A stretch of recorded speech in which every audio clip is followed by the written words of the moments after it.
apresentador, com muito orgulho participando desse evento importante, com números que vão acrescentar nessa luta que enfrentamos contra a epidemia da obesidade, a luta contra o diabetes em todo o Brasil e no mundo também.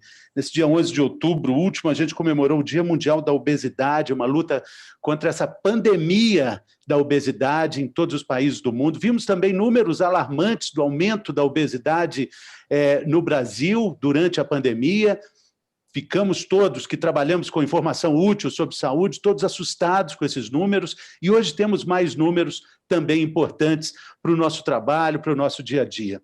Portanto, muito feliz de estar participando desse encontro, dessa coletiva, onde teremos informações muito produtivas.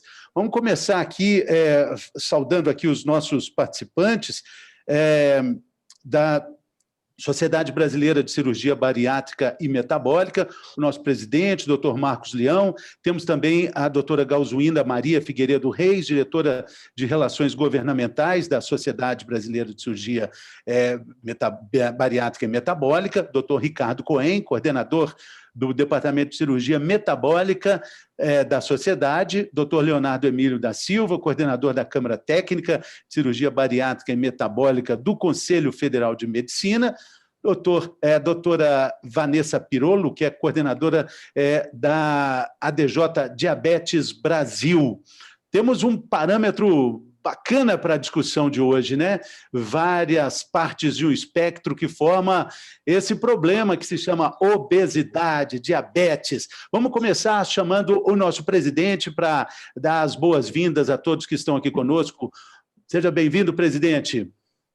Obrigado, Fernando. Muito bom dia a todos. Agradeço a presença de vocês aqui hoje para compartilhar conosco de informações e dados muito relevantes sobre essas verdadeiras pandemias, como muito bem colocado aqui, e que são extremamente relevantes para a qualidade de vida e para a longevidade das pessoas, uma vez que impactam diretamente nas taxas de mortalidade, nas taxas de internamento e nos custos dos sistemas de saúde, que são a obesidade e o diabetes. Nós fomos pegos aí na semana passada com dados do IBGE que mostrou uma realidade ainda pior do que nós já conhecíamos. Nós há muito tempo vínhamos tendo dados da pesquisa do Vigitel, que é uma pesquisa feita por telefone do Ministério da Saúde, e que mostrava um cenário de obesidade em torno de 20% da população. E na semana passada nós vimos dados aí mostrando que a coisa estava pior ainda, com 61,7% das pessoas com excesso de peso e 26,8% dos adultos acima de 20 anos com obesidade.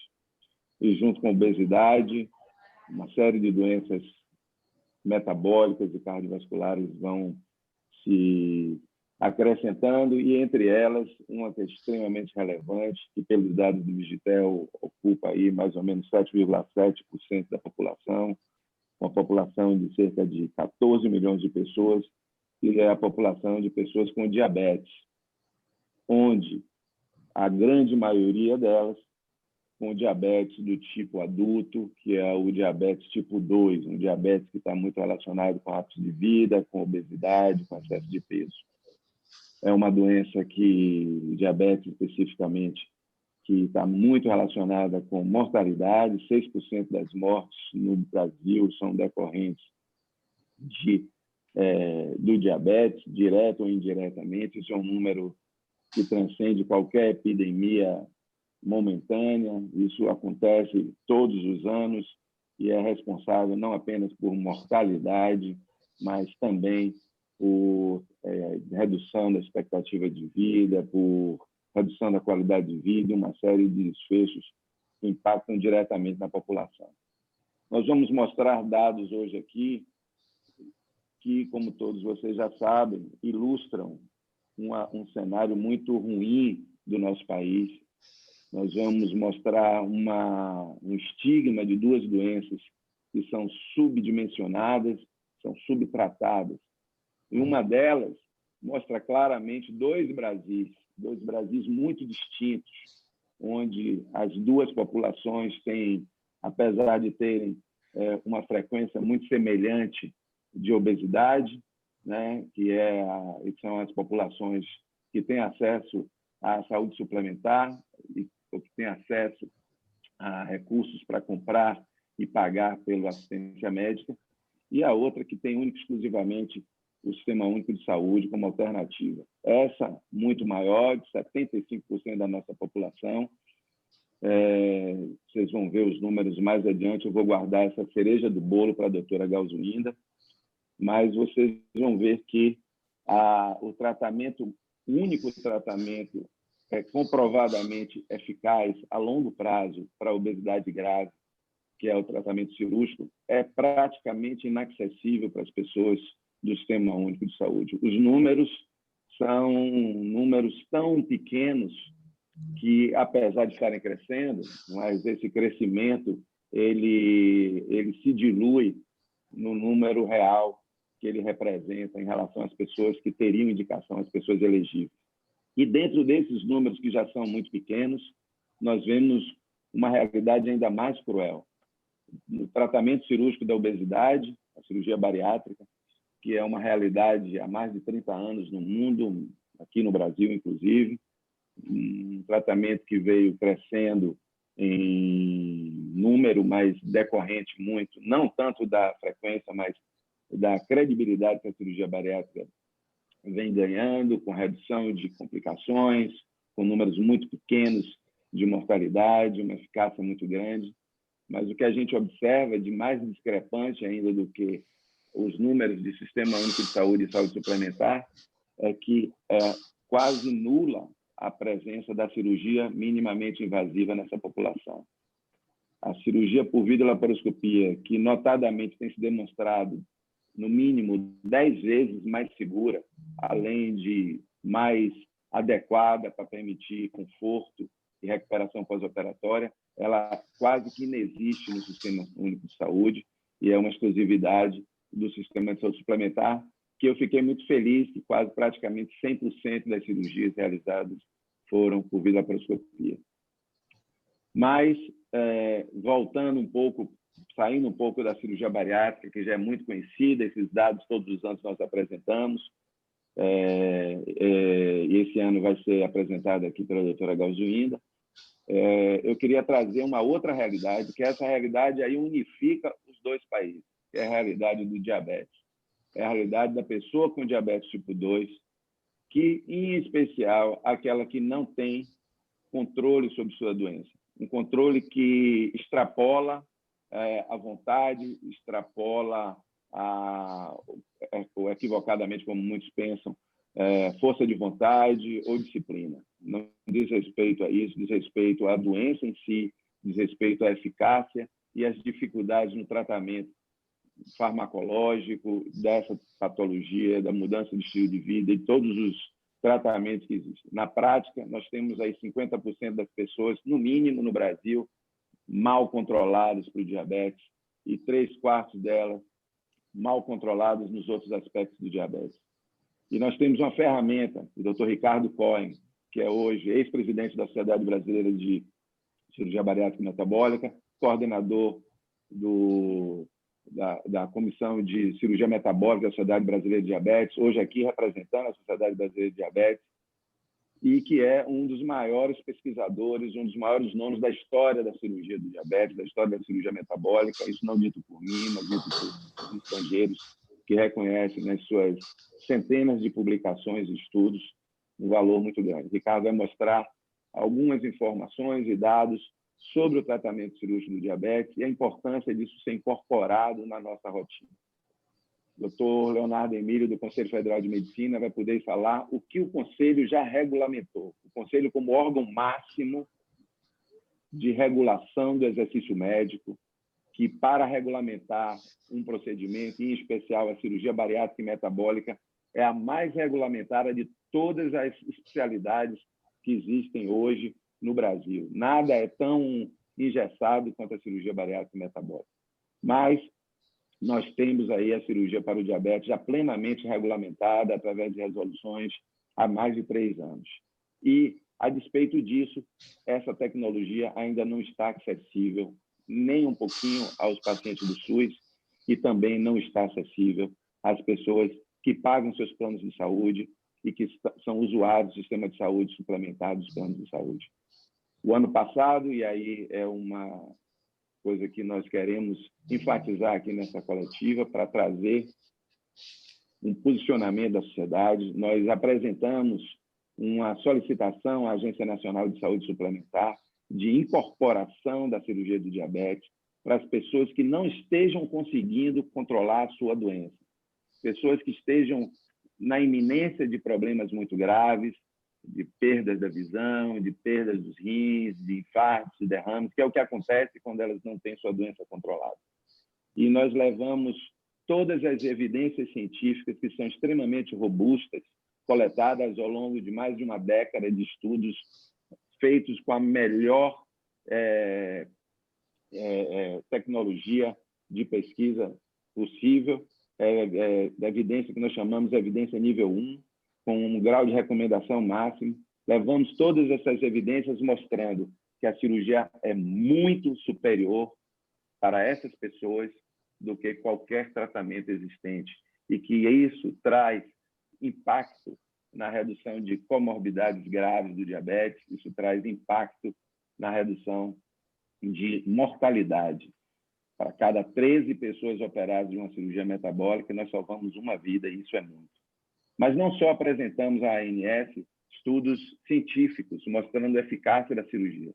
A ANS, na sua norma técnica, exigiu que nós apresentássemos estudos de custo-efetividade. Não basta ser melhor para a saúde. Tem de ser melhor para a saúde e não pode custar caro. E nós apresentamos estudos que mostraram que a nossa cirurgia tinha um impacto de em torno de R$20 mil para incorporar o que se chama de quali, que é 1 ano de vida máxima, de qualidade máxima. Isso é uma tecnologia que tenha esse tipo de custo-efetividade extremamente custo-eficaz. Não vou entrar em maiores detalhes sobre esses números, mas a cirurgia demonstrou-se, não só aqui no Brasil, em diversos outros estudos fora, que é extremamente custo-eficaz. E, finalmente, demonstramos também que o impacto orçamentário que exigiram de todas as sociedades que submeteram é extremamente adequado e extremamente capaz de ser absorvido pelo sistema de saúde. O setor não seria impactado com um custo de apenas 10 centavos por mês por usuário. Esse seria o custo da incorporação da cirurgia para o diabetes, para aquelas pessoas que não têm mais muitas esperanças.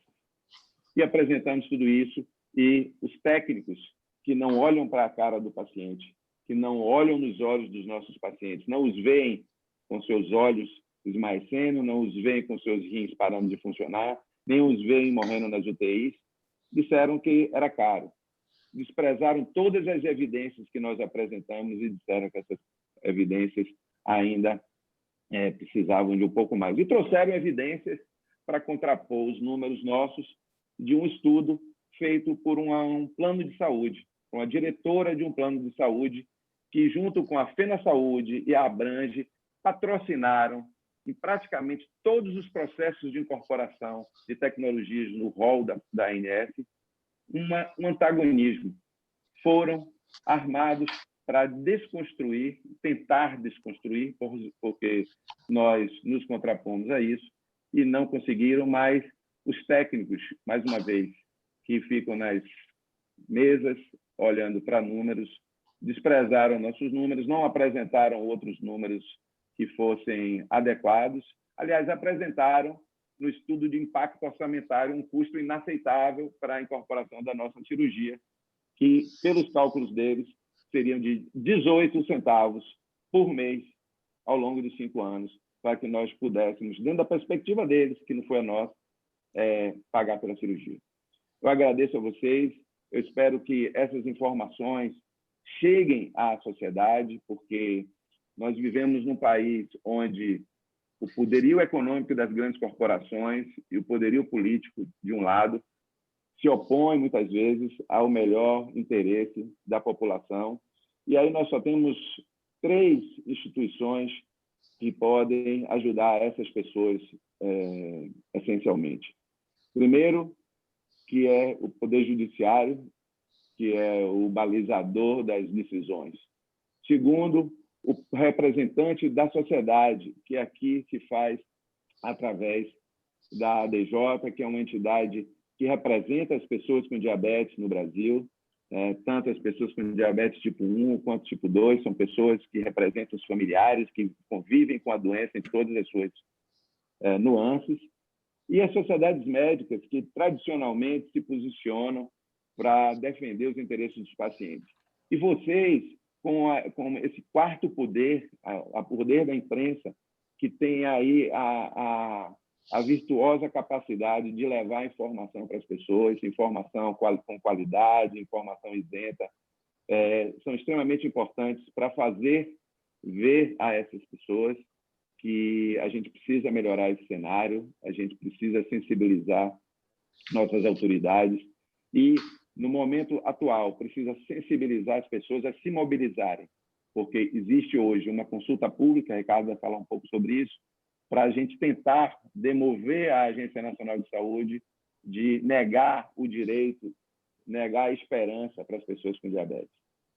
Eu agradeço a vocês a presença aqui e eu vou passar a palavra de volta para o Fernando e agradecer a todos.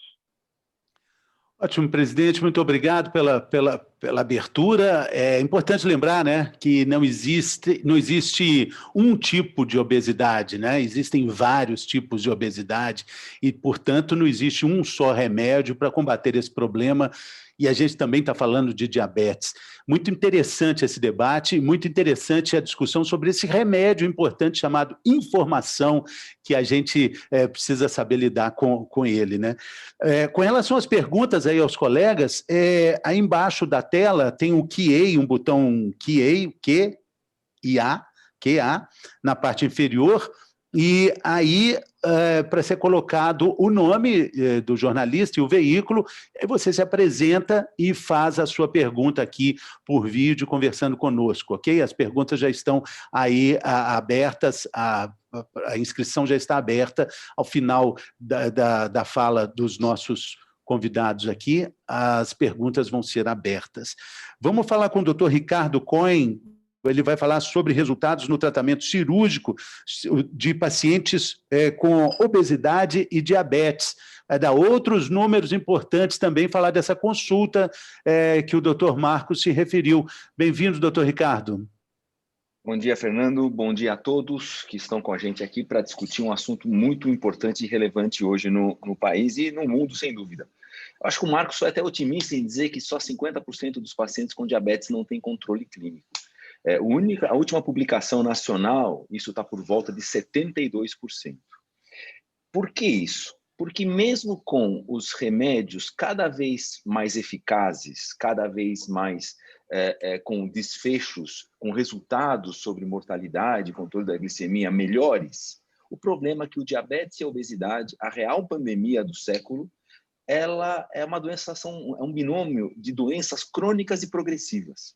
Então, a doença vai progredindo, é como um câncer, onde chega-se a um limite de eficácia desses remédios. Fora isso, a polifarmácia, pacientes que tomam diversos remédios por dia, às vezes tomam insulina várias vezes por dia, sem ver o seu resultado ser atingido, não por culpa da ineficácia dos remédios, mas sim por conta da biologia agressiva da doença.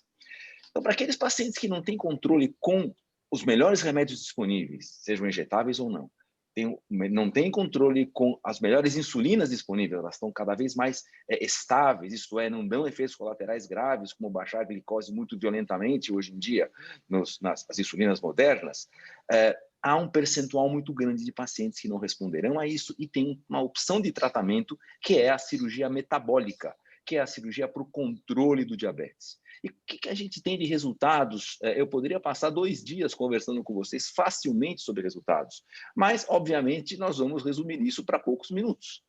Vamos dividir isso em controle glicêmico, perda de peso e etc. Vamos lá, controle da glicemia. A gente consegue, quando a cirurgia for bem indicada, quando os remédios falharam, cerca de 80% a 90% de controle glicêmico, da glicemia, do açúcar no sangue, e nosso objetivo não é tirar remédios. porque o objetivo é colocar a doença sob controle, mas mesmo assim, 90% dos pacientes, só um resumo de todos os estudos publicados que tem muito forte nível de evidência, os pacientes estão sem insulina para ter esse controle glicêmico. 90% não usam insulina. Cerca de 60% a 80% dos pacientes não usam medicação oral ou injetável não insulina, como aqueles remédios que vêm de hormônios intestinais que ajudam a baixar a glicose. Então, veja esses números. A gente passa a ter controle da doença com menos medicação, mesmo não sendo o nosso objetivo lutar contra a medicação, e menos insulina. Insulina tem uma série de desvantagens, é um remédio fantástico, fundamental para o controle de diabetes, porém não usá-la diminui o risco desses pacientes. Afora isso, nós sabemos que a cirurgia metabólica /bariátrica, podemos ver na discussão depois, nós podemos ver qual a diferença delas, mas basicamente metabólica é aquela que tem o objetivo de controlar o diabetes e a perda de peso é um grande efeito colateral desejado. A cirurgia metabólica leva a baixa de peso a longo prazo. Nós temos estudos por mais de 20 anos já, com uma perda consistente entre 25% e 30% do peso total, com mais de 20 a 25 anos de segmento. A gente tem controle das gorduras no sangue, do colesterol e dos triglicérides, fator de risco cardiovascular. A gente tem controle da pressão arterial. Pressão arterial, naqueles pacientes que não conseguem controlar com remédio, a cirurgia metabólica põe a sob controle. Nós publicamos muito recentemente que nós conseguimos, com a cirurgia metabólica, contra a melhor medicação possível,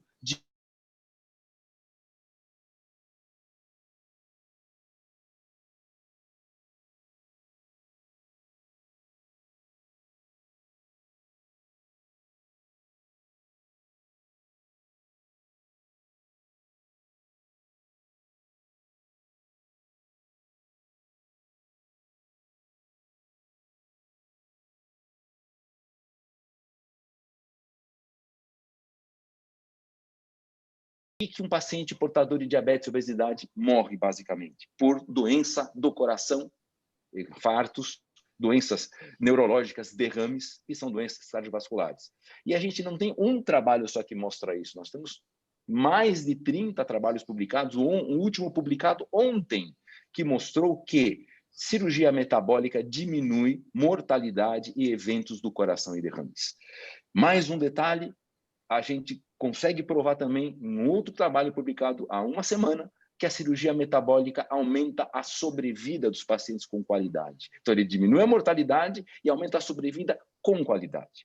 Então, a consulta pública da ANS é muito importante, por quê? Porque, como o Marcos mencionou, nós elencamos tudo o que nós apresentamos ao CFM, que o Leonardo vai logo comentar, que foi aprovado em 2017, nós apresentamos à Agência Nacional de Saúde. A agência reguladora britânica, que são as SINAIS, recebeu os mesmos dados, aprovou. O sistema de saúde britânico cobre cirurgia metabólica em pacientes a partir da obesidade grau 1.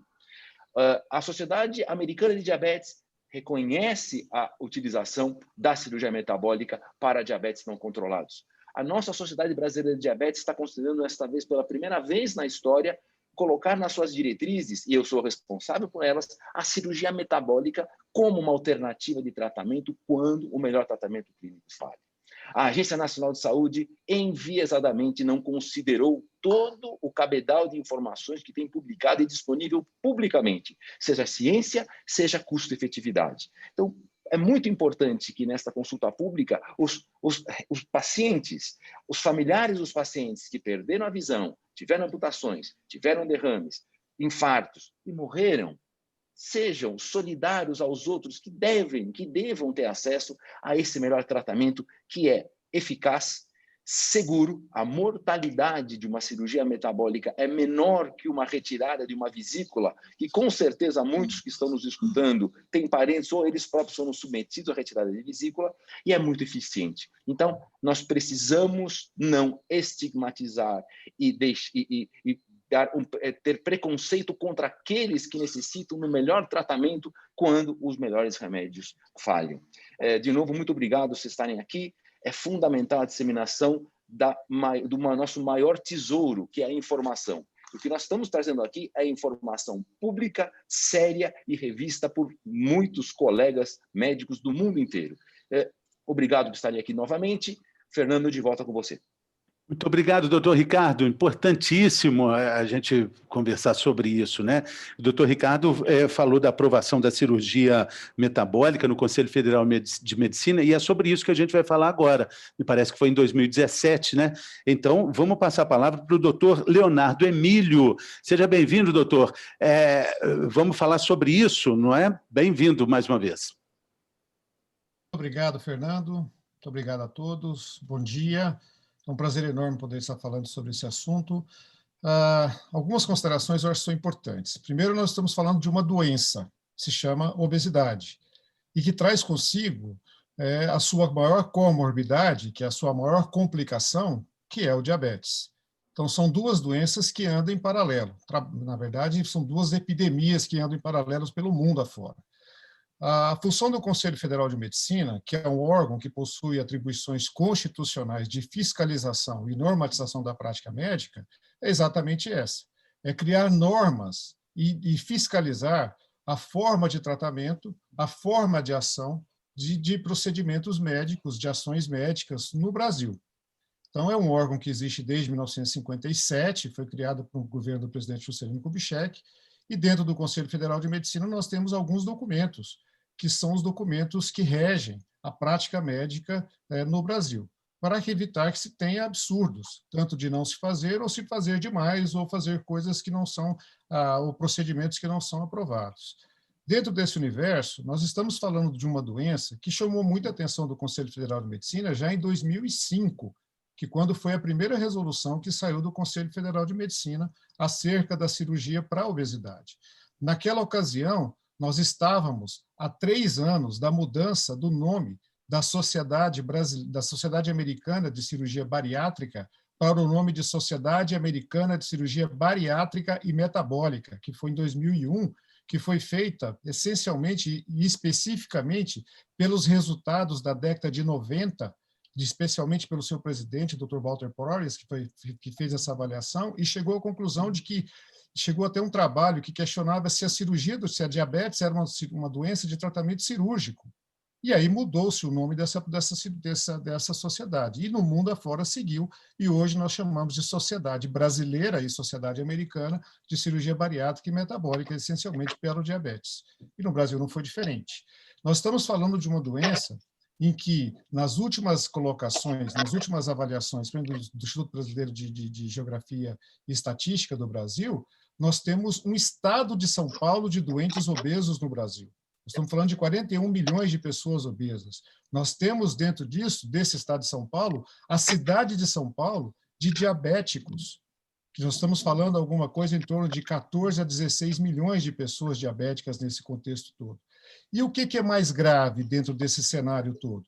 Nós temos ainda a cidade do Rio de Janeiro, em torno de 7 milhões de pessoas que não têm o diagnóstico do diabetes e são diabéticos. Então, dentro desse cenário todo, nós temos um alto número de doentes diabéticos e um outro número que a gente está subestimando, que são pacientes que não têm o diagnóstico da doença e estão andando por aí afora e desenvolvendo as suas complicações, principalmente as doenças cardiovasculares. Nesse cenário e nessa evolução, o mundo começou a se preocupar com essa doença, que foi, na verdade, negligenciada. Para vocês terem uma noção, em 1985 foi a primeira vez que a obesidade foi tida como doença e foi citada num congresso da Associação Médica Americana. E só em 2015 que a Organização Mundial de Saúde definiu a obesidade como doença. Então, nós temos uma negligência de 40 anos numa situação dessa extremamente crítica e que expôs os doentes às suas complicações inerentes à doença da obesidade. E a pior complicação é o diabetes. Então, várias sociedades no mundo reconheceram a cirurgia bariátrica como uma cirurgia não só para perda de peso, mas como uma cirurgia metabólica, que faz o tratamento essencialmente do diabetes. E, nesse sentido, a cirurgia cresceu ao longo do tempo. Por quê? Porque hoje nós não temos dúvida que é o procedimento mais seguro e efetivo para tratar a obesidade, a diabetes tipo 2, quer seja o doente obeso grau 1, 2 ou 3. Então, qualquer doente obeso, diabetes tipo 2, que não tem uma resposta boa ao tratamento clínico, são pacientes que têm um indicativo para o tratamento cirúrgico da obesidade. Então, se a gente pegar essa população que representa a cidade de São Paulo de diabéticos, imagina a quantidade de pacientes que nós temos no Brasil afora que estão nessa condição. Pegando uma avaliação, você fala, mas vocês estão tratando a consequência, vocês não estão tratando a causa, vocês estão enxugando o gelo. Sim, nós estamos enxugando o gelo, mas o que fazer com esses doentes que estão aí numa população que é um universo como se fosse a cidade de São Paulo? Nós precisamos tratar esses doentes. É lógico que nós precisamos de medidas de saúde pública para fazer a prevenção, mas atrás disso nós temos 10% dos adolescentes do Brasil são obesos, e quase 5% deles são obesos graves, que vão ser os adultos que vão aumentar essa nossa incidência da obesidade. Então, não dá para fechar os olhos e tapar os olhos diante de uma realidade tão cruel que essa doença vem expondo ao longo do tempo e vem expondo a todo mundo. Pegando o princípio primário do SUS, que é a universalidade, que é que todo cidadão tem o direito a todos os serviços públicos de saúde, da integralidade, que todas as pessoas devem ser atendidas desde as necessidades básicas de forma integral, e da equidade, que toda pessoa é igual perante o SUS, não dá para fugir do princípio primário de que a cirurgia diabetes, a cirurgia metabólica que nós fazemos na saúde suplementar e que é autorizada pelo Conselho Federal de Medicina, não deva ser autorizada pelo SUS. E esse já estamos, na verdade, se a gente for pegar dentro desses princípios, nós estamos ferindo os princípios da equidade, que é o princípio que toda pessoa é igual perante o SUS. Não dá para fugir desse cenário. E aí, em 2005, nós fizemos a nossa primeira resolução, definindo essencialmente a cirurgia do diabetes, da obesidade. Com a evolução e vendo que a doença da obesidade trazia consigo uma situação extremamente grave, que era o aumento da incidência e da prevalência da doença do diabetes e as suas complicações. Quais complicações? Cegueira, amputações, doenças cardiovasculares, hipertensão, AVC, que é o derrame cerebral, infarto agudo do miocárdio, associado toda a questão do diabetes. Em 2010, essa resolução foi refeita e foi atualizada, já entrando alguns princípios de consideração relacionados às doenças metabólicas. 5 anos depois, em 2015, foi feita uma nova resolução, a 2131, do Conselho Federal de Medicina, e entenda a resolução como um documento coercitivo. O que significa isso? Os médicos são obrigados a seguirem esse documento sobre a questão de ter uma punição legal por estarem infringindo um documento, a lei médica, que é o Conselho Federal de Medicina, está infringindo esse documento. Então, essa resolução já dizia dos critérios de inclusão de pacientes que tinham doenças metabólicas. Em 2017, houve a nossa resolução relacionada especificamente relacionadas à cirurgia do diabetes, que é a resolução 2172, que aí sim elencava todos os critérios de avaliação de uma forma extremamente fechada e muito bem avaliada e muito bem sustentada, na verdade, na ocasião, até pelo Dr. Ricardo Cohen, e que levamos em consideração que, desde 2011, a Federação Internacional de Diabetes introduziu a cirurgia metabólica nos algoritmos de tratamento do diabetes tipo 2. E várias outras sociedades no mundo, a gente pegar essa condição toda, né, nessa avaliação, são mais de 49 associações no mundo afora que aceitam isso como cirurgia. Então, dentro desse cenário, o Conselho Federal de Medicina, em suas resoluções, coercitivas, fazem com que todos os médicos no Brasil possam atuar de uma maneira segura e efetiva para tratar o diabetes tipo 2 do ponto de vista cirúrgico. E estamos falando, vou repetir, de uma doença que foi negligenciada ao longo do tempo e que se tornou talvez a pior pandemia do mundo. E por que a gente fala agora recentemente sobre, né, só pegar um ganchinho na Covid? A Covid mata muito mais no obeso do que qualquer outra doença, independente da idade, se é jovem ou se é idoso. Por quê? Porque são duas pandemias inflamatórias. A doença da obesidade é uma doença inflamatória que gera dano no coração, no pâncreas, no fígado, no rim.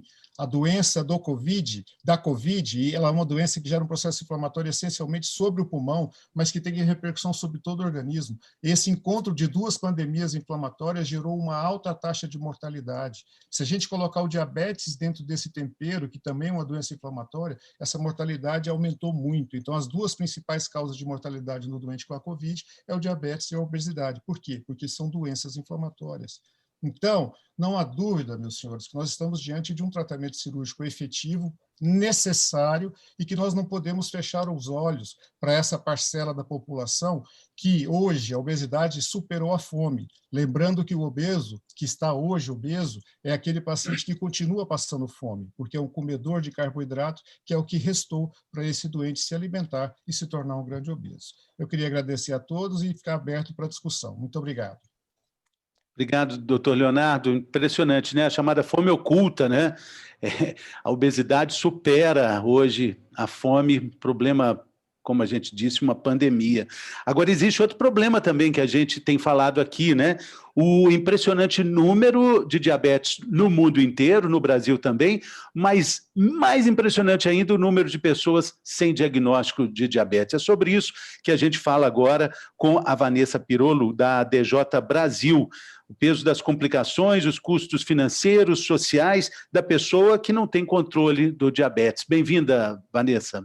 Oi, bom dia a todos. É um prazer estar aqui. Muito obrigada pelo convite. Estou representando a DJ Diabetes Brasil, representando o nosso presidente Gilberto Casanova aqui, que também está nos ouvindo.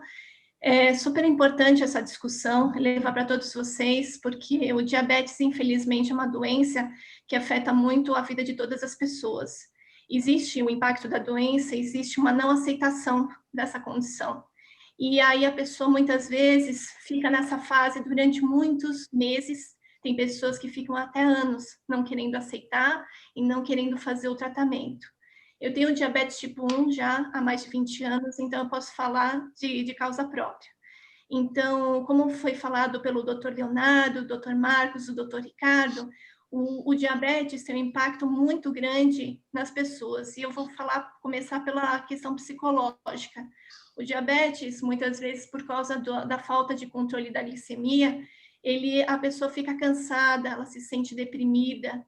Então, essa depressão, se for metabólico, ela só vai passar se a pessoa conseguir fazer o controle adequado da glicemia. E ao longo da vida, muitas vezes essa depressão, apesar do controle, ela também pode continuar acontecendo esse quadro. Então, tem esse grande problema com glicemias, as pessoas que têm a baixa de açúcar no sangue, que são constantes, que isso que faz com que haja variabilidade glicêmica, e essa variabilidade traz muitas das complicações de diabetes, como os médicos comentam, questão das artérias, as placas de gordura, ocasionam inclusive o infarto, AVC, tem as amputações, porque também tem problemas nos vasos sanguíneos, e tem também o problema da retinopatia diabética, afeta a visão.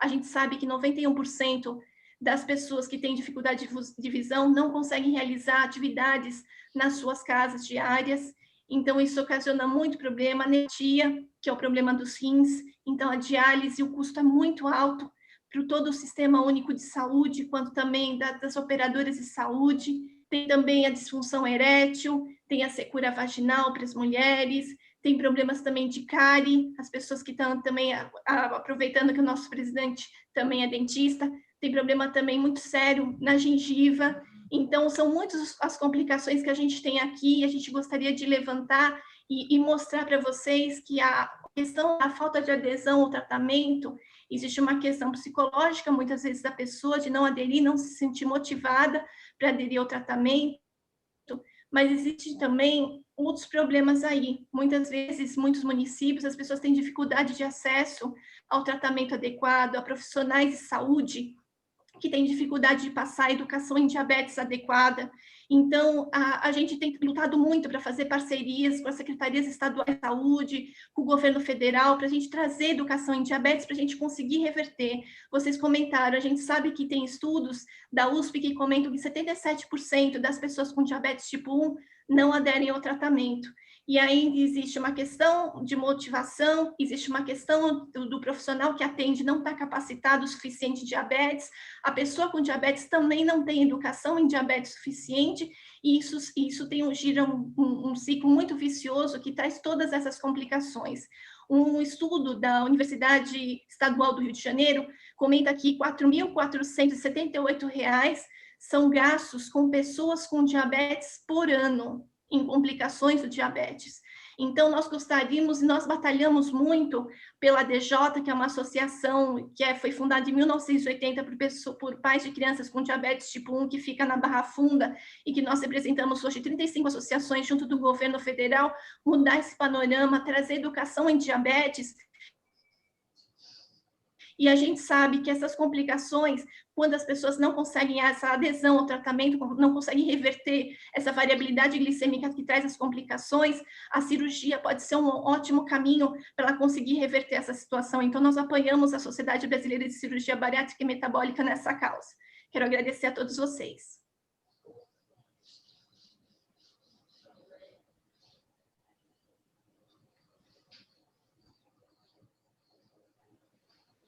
Tá sem som, Fernando.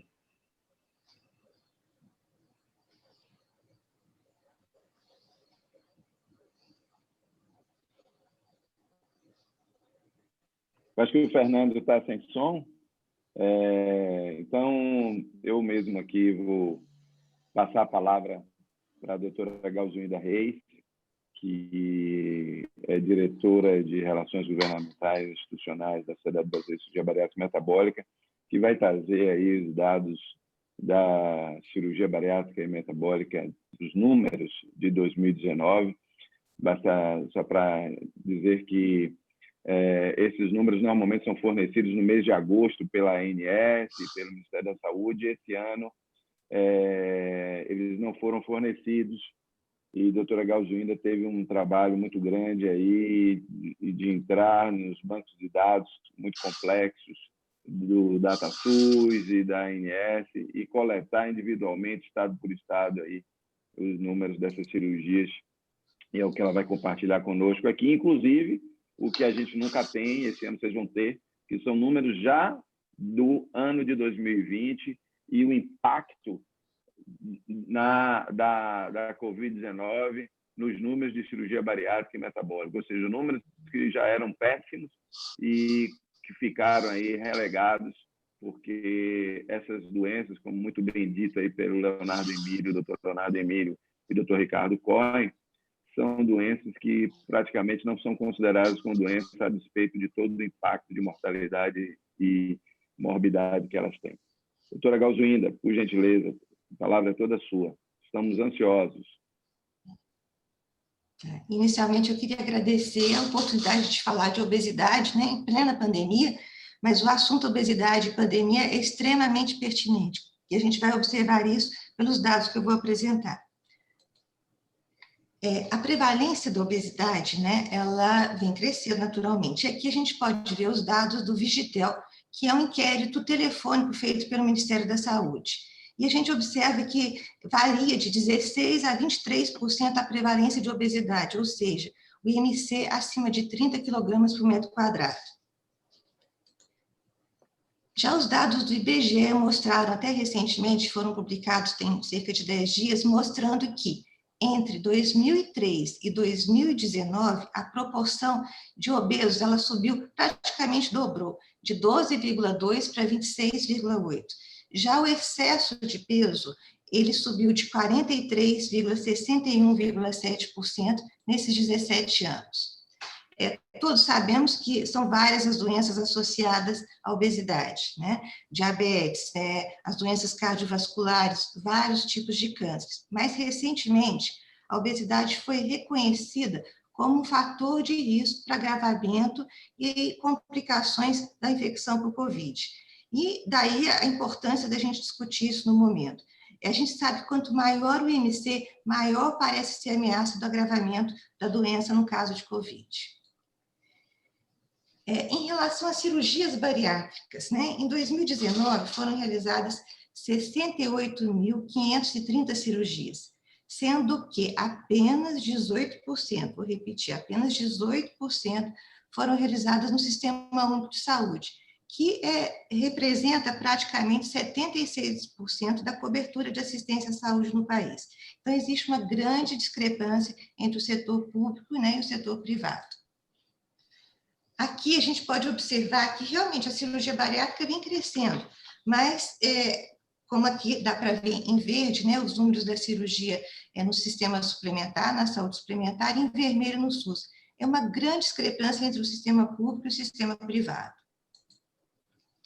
E aqui a gente observa, né, e a gente preocupa muito com a queda do número de cirurgias que aconteceu nesse primeiro semestre de 2020. A gente não tem os dados da saúde suplementar da queda, mas do SUS nós temos. Nós temos uma queda de 46,1% dos procedimentos quando comparado ao mesmo período em 2019.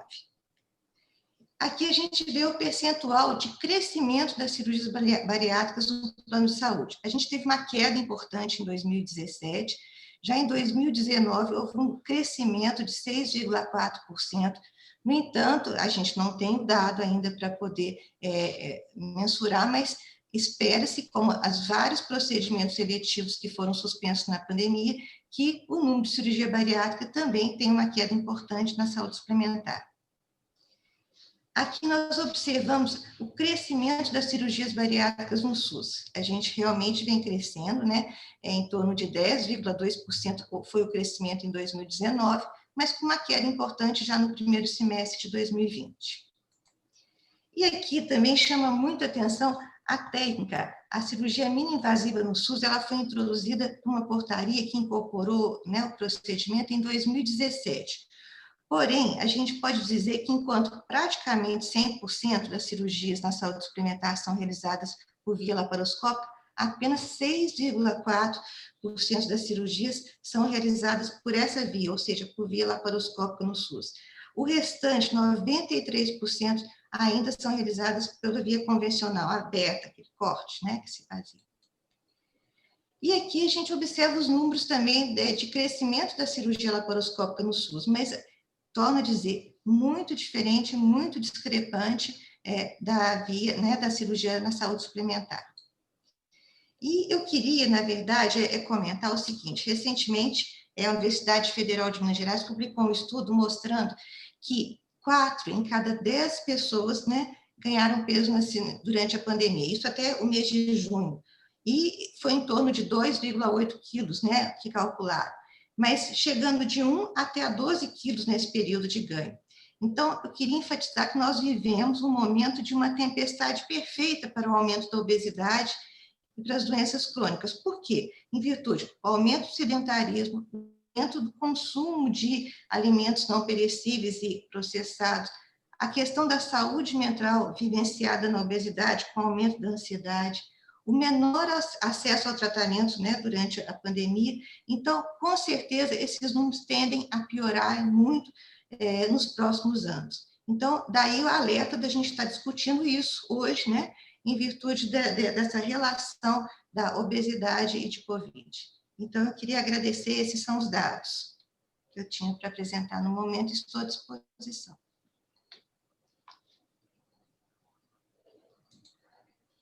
Cadê o Fernando?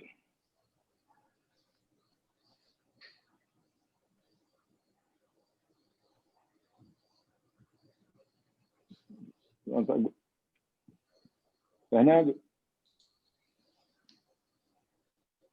Tá. Microfone desligado.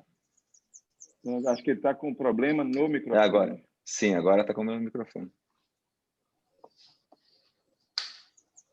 Séries, assuma aí. Até ele resolver o problema no microfone. Olá. Desliga o celular. Olá. Pessoal, então agora a gente vai abrir para perguntas até o Fernando resolver o problema dele ali de microfone. Nós temos alguns inscritos e aí nós vamos pedir que as pessoas façam a pergunta novamente, que já estão inscritos pelo vídeo, tá? A primeira pergunta que nós temos aqui é da Andressa Rossini, da Agência de Notícia. Ela pergunta para o Dr. Marcos Leão por que os planos não cobrem a cirurgia. Andressa, se você puder reforçar sua pergunta diretamente no vídeo, a gente te agradece. Olá, bom dia a todos. Eu gostaria de entender melhor esse cálculo que foi feito em relação ao valor da cirurgia, e se tem algum motivo específico para os planos não fazerem essa cobertura. Bom, vou mostrar para vocês aqui. Nós fizemos um estudo, não só, isso aí, inclusive, a ANS exigiu que todas as sociedades apresentassem esses estudos de custo-efetividade e os estudos de impacto orçamentário. Uma coisa monstruosa, cara, que nós tivemos de fazer. Então, nós calculamos a população-alvo, que dentro da saúde suplementar é de aproximadamente, inicialmente, as pessoas entre 30 e 70 anos são 25 milhões de pessoas. Tá? Dessas pessoas com entre 30 e 70 anos, que são as que têm indicação de cirurgia metabólica, nós calculamos as pessoas que têm entre 30 e 35 de índice de massa corporal e diabetes, que dá uma população de 616 mil pessoas. E fizemos uma estimativa, né, modesta de que 50% dessas pessoas estariam sem controle da doença, sem um controle melhor dessa doença. Como o Ricardo falou, nós temos dados de estudos que mostram que 75% não estão controlados. Mas assumimos um controle pior, um nível pior de controle em 50%. E fizemos uma estimativa de adoção dessa doença, dessa tecnologia. Ou seja, não vão ser todas as pessoas que vão adotar a cirurgia ao mesmo tempo, que vão buscar a cirurgia. Assim como nós temos 10 milhões, 13 milhões de obesos com indicação de cirurgia, e nós fazemos, como vocês viram os números, menos de 70 mil, não vão ser todos os com indicação cirúrgica que vão operar. Então, nós estimamos, no primeiro ano, cerca de 2.500 pessoas fariam uma cirurgia. E fizemos todas as expectativas baseadas nos custos, baseadas nas complicações da doença, nas complicações do diabetes. Botamos o valor de um lado, o valor do outro, e ainda fomos extremamente cruéis com nós mesmos na nossa submissão, porque nós não contabilizamos os benefícios de uma série de doenças. Nós não contabilizamos os benefícios de apneia do sono, de esofagite, de câncer, de pé diabético, de nefropatia diabética. Contabilizamos único e exclusivamente infarto e derrame, mortalidade por infarto, mortalidade por derrame e os custos pós-infarto e pós-derrame. Isso deu, na perspectiva, da nossa perspectiva, nesses cálculos, uns cálculos extremamente complexos, aproximadamente 286 milhões de reais ao longo de 5 anos. E, ao longo de 5 anos, 286 milhões de reais divididos por 47 milhões de usuários do sistema de saúde suplementar, diluídos ao longo de 5 anos também, dá um custo aproximado de 10 centavos por mês. Eles refizeram essas contas utilizando uma outra contabilidade, uma contabilidade que envolvia pacientes com obesidade mórbida, cirurgias plásticas, problemas relacionados à obesidade mórbida e não especificamente ao diabetes, que é o alvo do nosso trabalho agora. E, ainda assim, o custo calculado por eles, dessa mesma sistemática, foi de 18 centavos por mês, por usuário. Então, esse, na pior das hipóteses, na pior perspectiva, seria o acréscimo de custo para o sistema de saúde suplementar. A perspectiva deles, 18 centavos. Bom, deixa eu testar aqui o áudio. Estão me ouvindo agora? Agora sim, Fernando. Eu estava fazendo uma saudação à doutora Gal, né, mineiríssima aí, trazendo a luz de Belo Horizonte aqui para o nosso encontro. Eu acho que o presidente respondeu aí a Andressa, né, Andressa? Tá ok? Sim, respondeu sim. Muito obrigada, doutor. Obrigado a você. A próxima inscrita é a Cristina de Sá, da revista Em Diabetes. Por favor, Cristina.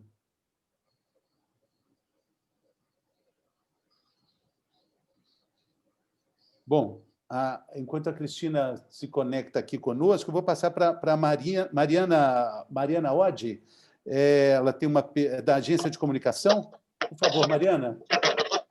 Isso, bom dia a todos. Bom dia. Minha pergunta é para a Vanessa Piroli. Eu gostaria de saber quais são as principais consequências do diabetes quando ele não tem controle e quais seriam os custos do tratamento. Oi, Mariana, tudo bem? Então, depende muito se a pessoa tem diabetes tipo 1 ou tipo 2, tá? Então, assim, se a pessoa tem diabetes tipo 1, se ela fizer uso das múltiplas doses de insulina, Então, é mais ou menos um custo de R$ 1.200 a R$ 1.500, se você levar em consideração que, por exemplo, no meu caso, eu meço a glicemia de 7 a 8 vezes por dia. Então, é um custo meu, posso te falar do meu custo, eu não tenho com relação a todo mundo, mas assim, com relação a diabetes tipo 2, depende muito do tratamento. Se a pessoa utiliza o medicamento oral, ela não, muitas vezes ela não tem nem acesso à fita para medir, isso não está no protocolo, tá? Inclusive o protocolo de diabetes tipo 2 está para ser publicado oficialmente, a gente já está esperando há 2, 3 meses a publicação oficial, porque eles atualizaram esse protocolo, então a gente tem conversado bastante com o governo federal sobre isso, e agora, se a pessoa já utiliza a insulina, então ela já tem um custo maior sobre isso. A boa parte da questão das pessoas com diabetes tipo 1, hoje elas têm acesso à insulina NPH, a regular, a insulina Asparte, que já está no SUS também, e tem direito também às fitas. Depende, claro, elas têm obrigação, pelo menos cada estado, de dar 3 fitas por dia, por pessoa, mas dependendo do estado, eles conseguem flexibilizar isso. O diabetes tipo 2, até agora, não tem acesso à fita, para quem não utiliza insulina. Então, é um custo muito variado, não dá para a gente colocar uma meta e falar assim, o custo é X, não dá para colocar. Então, assim, esses custos que eu comentei com você, da UERJ, eles comentam que se a pessoa tiver complicação do diabetes, eles têm um gasto de R$ 4.400 por ano por paciente, sendo que as complicações do diabetes, se você levar em consideração, elas são de longo prazo. Porque, por exemplo, a retinopatia diabética, a gente tem um problema muito sério com relação a isso. A gente está pedindo para o governo federal para eles publicarem o protocolo de diabetes de retinopatia diabética, tratamento da retinopatia. E o que acontece? Nós estamos há 9 meses esperando a publicação, porque eles já fizeram a discussão, já tem uma nova droga para utilização, e a gente, há 9 meses, está esperando insistentemente, estamos fazendo manifesto nas redes sociais, trabalhando mídia a respeito disso, a gente não consegue.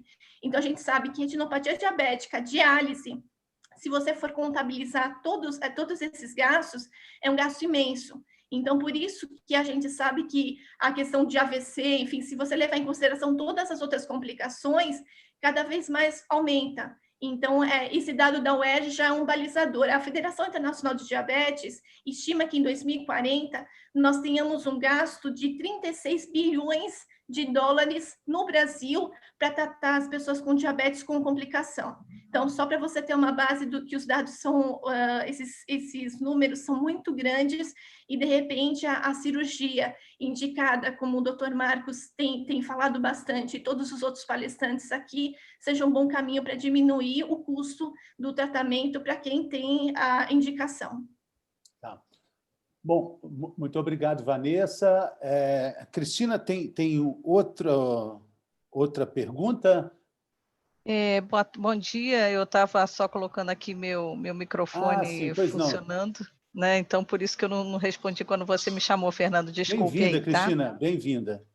Obrigada. A dúvida é em relação aos pacientes, né? Os pacientes que têm diabetes tipo 2, eles ficam a par, eles são informados claramente que eles vão continuar tomando algum outro tipo de medicamento quando eles fazem a cirurgia bariátrica, porque pelo que a gente acompanha, eles acham que eles vão fazer a cirurgia e vão ficar livre de qualquer tipo de medicamento para acompanhar o resto da vida deles. Posso responder? Sem dúvida, a orientação nosso objetivo é o controle da doença, controle de suas complicações e evitar a mortalidade cardiovascular, com ou sem remédios. Porém, a grata surpresa que nós estudamos nos últimos 20, 30 anos é que o controle glicêmico do colesterol, da pressão, da doença renal e etc., ele o faz com muito menos medicação. Então, o paciente deve saber que ele pode tomar medicação, mas a chance dele tomar medicação e conseguir o desfecho que a gente deseja é não ter a medicação ao seu lado, de uso diário e crônico e várias injeções por dia de insulina, etc. É como o câncer. O cirurgião que faz oncologia, ele retira o tumor e diz, pode ser que faça quimio ou radioterapia. Porque se você fizer a quimio ou radioterapia, não é uma falha da nossa intenção, e sim mostrar que você, com esse tratamento adjuvante, pode ter uma sobrevida maior. Diabetes e obesidade é exatamente a mesma coisa. A gente busca o melhor desfecho possível e a medicação, com ou sem, é secundário. Nós deixamos claramente a eles que sim, você pode tomar medicação, porém a chance de você tomar medicação em insulina, principalmente, é muito menor do que continuar tomando. Bom, muito obrigado, doutor Ricardo. Eu queria só colocar aqui para vocês uma questão. Nós estamos falando de números que crescem sem parar, números superlativos, e eu queria fazer um contraponto com parâmetros para a realização de cirurgias bariátricas, metabólicas, que são de 1981, são literalmente do século passado. Como é que a medicina está lidando com esse paradoxo? Não sei se o presidente ou o doutor Ricardo... Poderiam, então, doutor Leonardo, o que vocês poderiam falar sobre isso? Boa pergunta, Fernando. Os parâmetros que existem hoje, vigindo no Brasil, são parâmetros de 1991, do Conselho Nacional de Saúde norte-americano, que definiu arbitrariamente um nível de índice de massa corporal de 35, de 40, etc. Isso foi adotado pelas sociedades médicas mundiais ao longo de anos. Várias têm revisto, inclusive a Sociedade Americana, reviram esses níveis, e hoje a cirurgia ela foi incorporada para pessoas entre 30 e 35, em particular aquelas com doenças metabólicas mais sérias. Mas o fato aqui, além disso, é que a gente está, depois das evidências que surgiram ao longo dessas 2 últimas décadas, de que os benefícios para o paciente com diabetes transcendem a perda de peso e são independentes do peso que eles têm antes da cirurgia, fizeram com que a gente passasse a dar uma oportunidade para tratar uma outra doença, independente da obesidade, que é o diabetes. Então, os estudos têm mostrado que, independente se a pessoa tem 33, tem 37, tem 42 de índice de massa corporal e tem diabetes mal controlado, vão se beneficiar com a cirurgia de uma forma muito maior do que estavam se beneficiando. Independente, como o Ricardo colocou, se vão tomar mais remédios ou não, o que importa é que vão controlar a doença. As pessoas que nós operamos não estão controlando a doença. E a cada ponto que a gente reduz na variável mais importante, que é usada de controle do diabetes, nós reduzimos mais ou menos 20% de chance de mortalidade. Os estudos têm mostrado aí 40% menos mortes, alguns até 60%. Tem mostrado 60% menos doença renal, 60% menos insuficiência cardíaca. Tem reduzido aí as consequências sobre o fígado, redução da mortalidade por câncer. Então, uma infinidade de benefícios clínicos diretos da cirurgia metabólica nessas pessoas. Isso está extensamente provado em estudos com muitos pacientes, publicados nas principais revistas que nós temos na literatura médica. Muito bem. Nessa lista imensa aí tem a úlcera diabética também, né, doutor? Sim, e aí, muito obrigado por fazer essa pergunta, porque no momento em que existe uma perspectiva dos planos de saúde que é de não pagar hoje o que eles podem só ter que pagar daqui a 5 anos, porque eles pensam que daqui a 5 anos o meu paciente do meu plano de saúde já mudou de plano, então não sou eu que vou pagar. Então existe essa perspectiva mesquinha do lucro das superpotências da medicina de grupo que visam exclusivamente o grupo, o lucro. E aí, nessa questão da úlcera diabética, do pé diabético, é um problema gravíssimo, eu não quero aqui entrar, minimizar o valor de qualquer tecnologia que venha a ajudar essas pessoas que, uma vez que precisam amputar suas pernas, além da amputação em si, tem uma perspectiva de mortalidade no curto prazo muito grande, porque a doença que tem na perna tem também no coração, tem também no cérebro, tem também nos rins. E é assim que funciona. O diabetes ele vai atingindo os vasos de todos os órgãos. Tá? Então, a Agência Nacional de Saúde, ou melhor, não vou dizer que foi a agência, porque foram técnicos contratados pela agência para dar parecer. E esses técnicos deram um parecer favorável a um tratamento para úlcera de pé diabético que custou, na perspectiva da ANS, 580 milhões, 70 milhões a mais do que os 510 milhões que eles calcularam para a cirurgia metabólica. Então, vejam que paradoxo.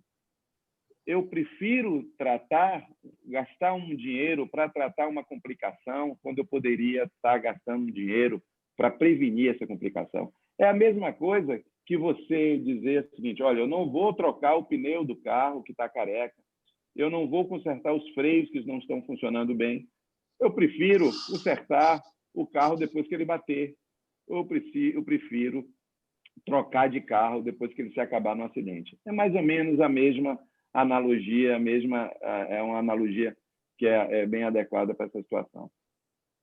Interessante. Vamos lá, tem a participação da Mariana Oddi, mais uma vez aí conosco. Mariana, A minha pergunta para o doutor Ricardo na verdade, acompanha esse assunto. A ANS, então, ela consideraria mais barato deixar que o paciente continuasse com diabetes, talvez depois tratar as complicações, do que tornar a cirurgia acessível pelos planos? Eu acho, Mariana, que o raciocínio é de curtíssimo prazo. Eu não quero gastar dinheiro com a cirurgia agora, porque, como o Marcos colocou na última resposta dele, daqui a 5 anos, o paciente com o pé diabético doente que precisa da eletrocoagulação da retina, da diálise, do estente coronariano, está em outro plano. Só que eles esquecem que isso é um círculo. Dos outros planos voltam para eles também. Então, não há planificação e raciocínio a longo prazo, como algumas agências internacionais fazem, como a NICE da Inglaterra, que mostra que entre 4 e 5 anos, as operações metabólicas e bariátricas são custo-efetivas. Por quê? Porque elas previnem todas as complicações, na maioria dos casos, que vêm do diabetes. Então, o raciocínio da Agência Nacional de Saúde das Operadoras é extremamente limitada do ponto de vista econômico. Eles não pensam além do que o gasto que eles vão ter por cirurgia. É lamentável. Bom, a gente tem a participação do Fernando Garcel. Por favor, Fernando, a sua pergunta.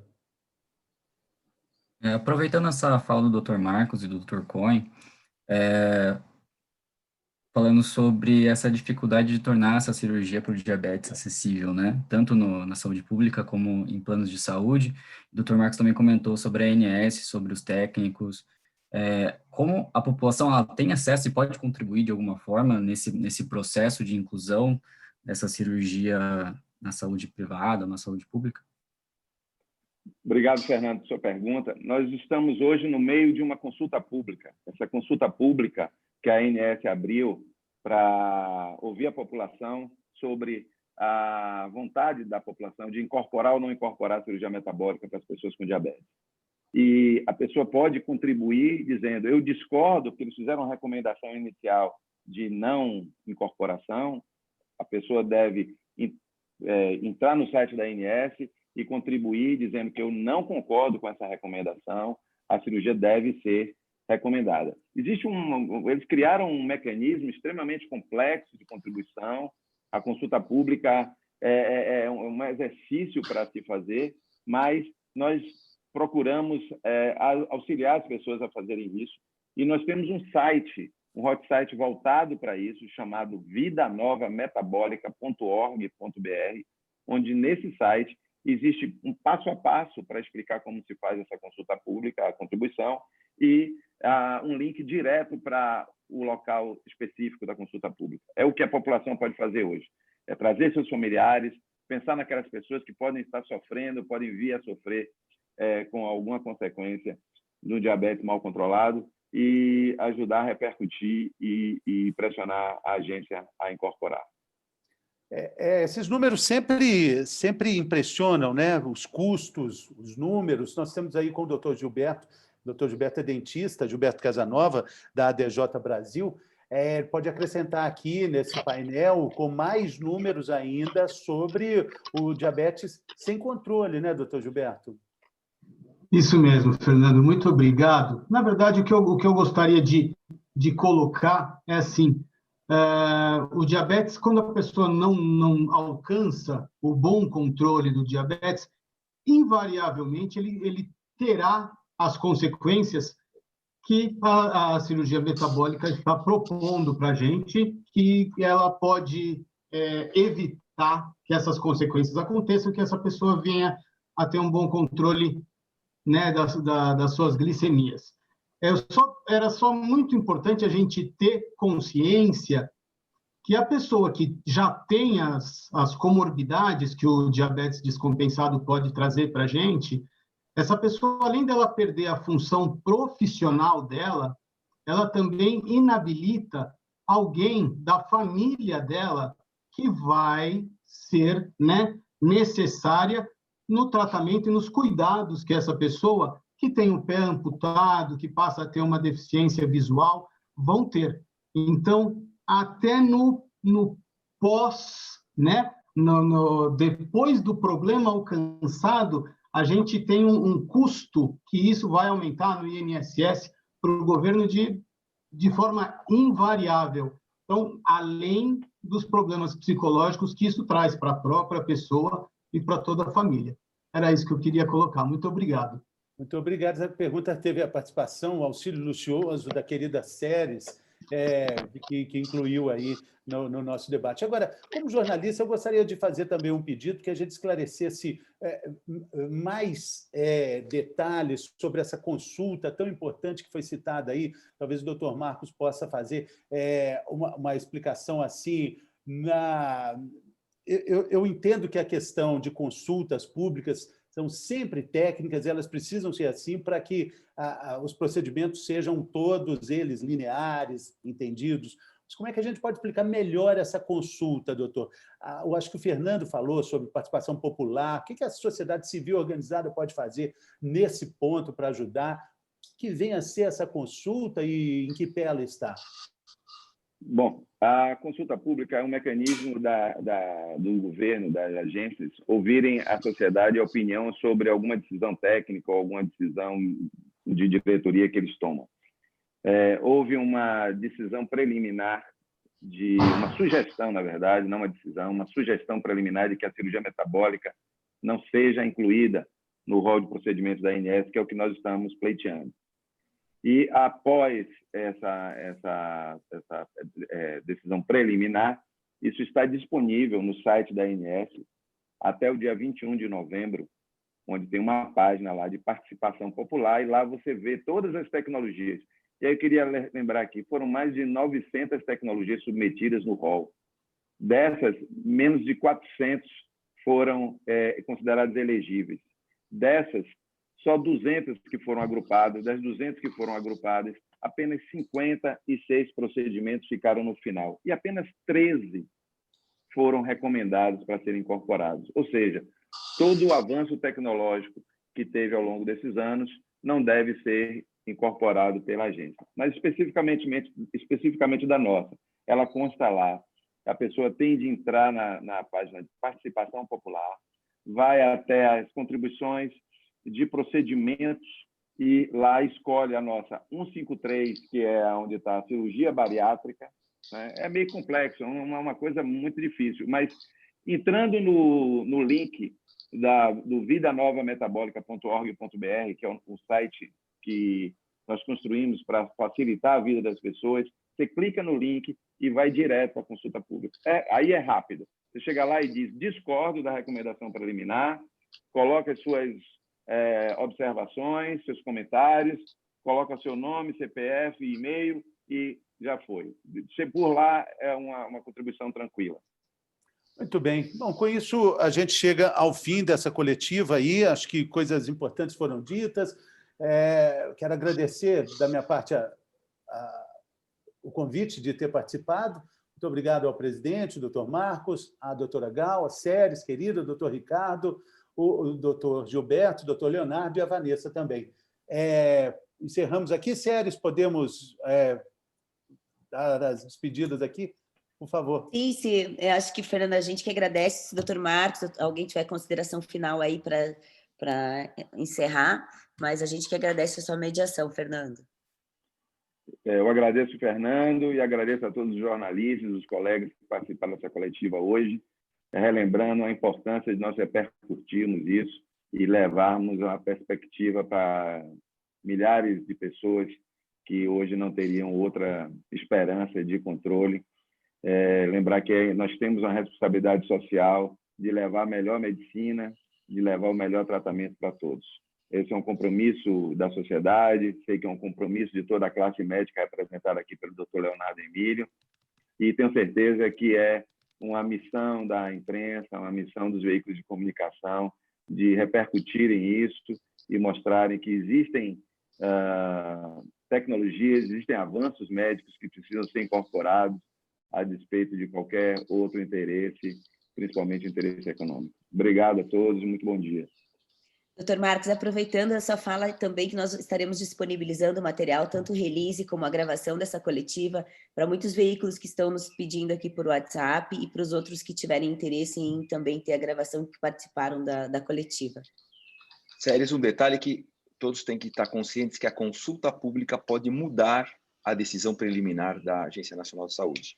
Então, é fundamental o engajamento, a participação de todos, por isso nós contamos com a reverberação de todas as informações pela imprensa. A gente precisa educar as pessoas que, sim, a opinião de cada um faz diferença. A cirurgia metabólica, pela primeira vez, repito, será considerada pela Sociedade Brasileira de Diabetes, sem nenhum, puramente baseada em ciência, baseado nos resultados que nós observamos e que nós apresentamos ao CFM desde 2012, até culminar a aprovação em 2017, e, finalmente, para a Agência Nacional de Saúde. Então, a consulta pública não é algo secundário. Nesta fase, é primária e capaz de virar o jogo e ganharmos a que nossos pacientes tenham acesso ao melhor tratamento disponível para o diabetes não controlado com a melhor medicação. E obrigado por todos estarem aqui e vamos em frente. Valeu, pessoal. Muito obrigado. Saúde a todos. Ótima terça-feira. Valeu. Obrigado, Fernando. Obrigada. Tchau.